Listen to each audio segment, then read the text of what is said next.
Okay, hello everybody. So I keep seeing various posts on people having issues with the Andis Pulse ZR. Where they'll go to turn it on and it won't click on, or it'll like click itself back off or whatever.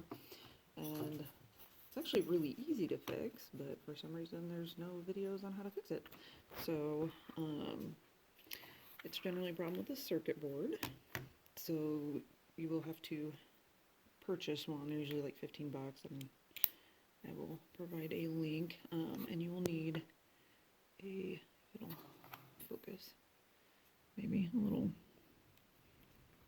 star-shaped screwdriver. I honestly have no idea what size this is.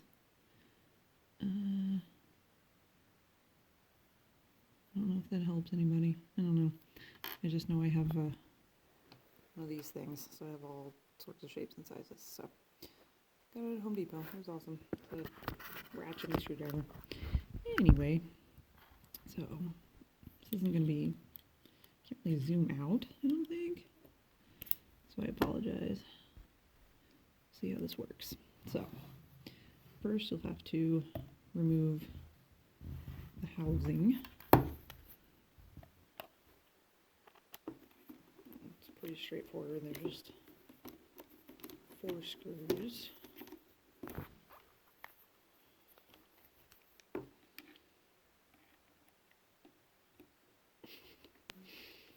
I'm obviously really good at this.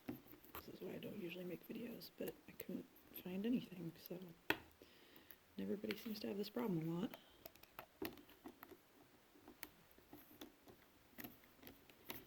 And I actually find these easier, excuse me, to take apart than like the corded Andis clippers, so you don't have all the cord pieces falling and whatnot. I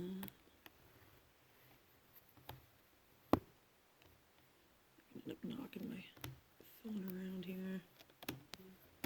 Sorry guys, can't get it in the screen, but it's pretty straightforward.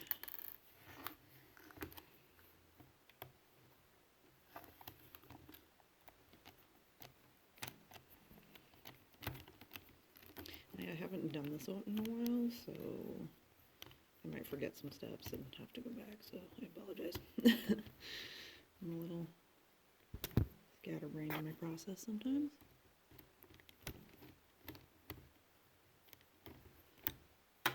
Come out of there. There we go. Okay. So then you just take that off. Oops. Sorry about that. So this is what it looks like when you take that piece off, and then you just take the battery off there, and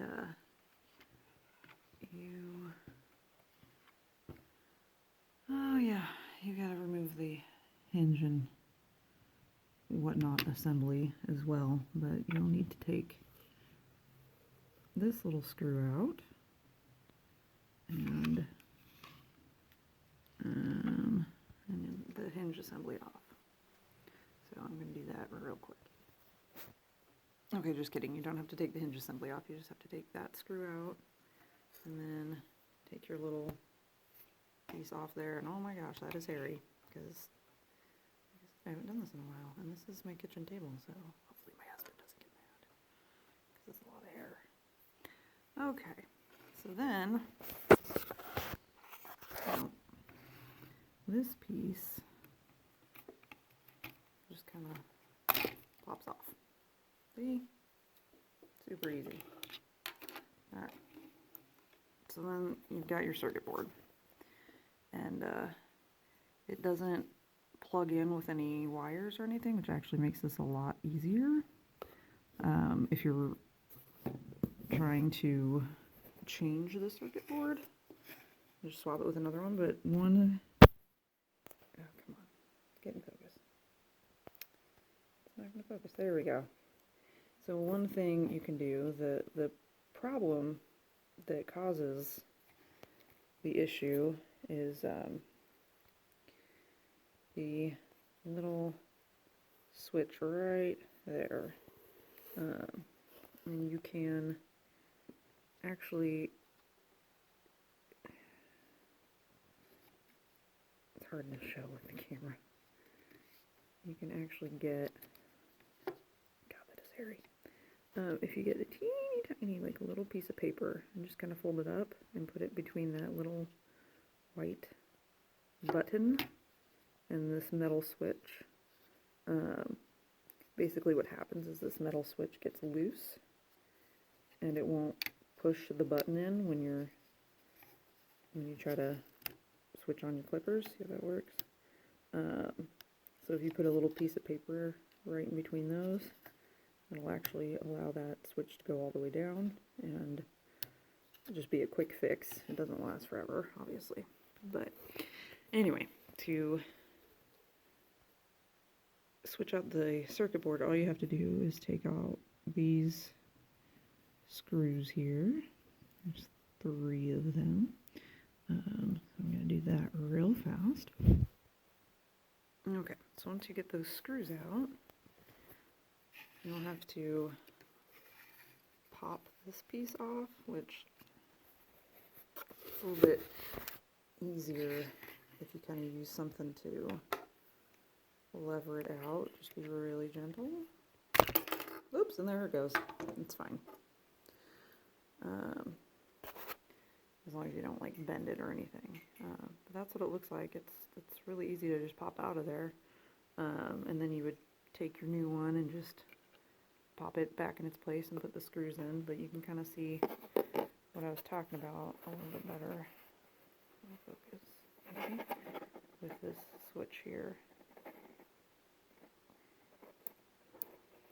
So if you get a little piece of paper right in between that little white button and the metal switch, it's got to be real small so that'll everything will actually all fit back together.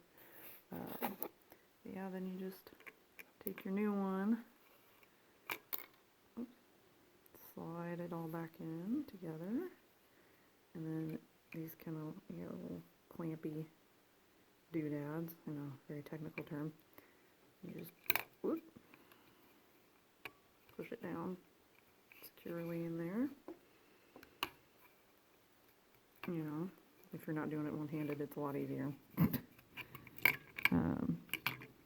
Okay, try this again. Also, I'm not left-handed, so why I chose to do it this way is beyond me, but okay, so. Maybe. Okay, well.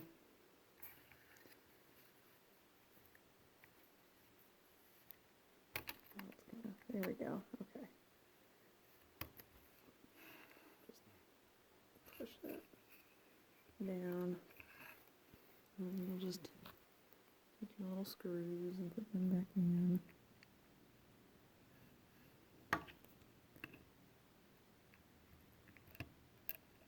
Oh, magnets. But whatever you do, do not let your circuit board touch your battery with the switch turned on. Learned that the hard way. And then I had to replace my circuit board because I fried it. I'm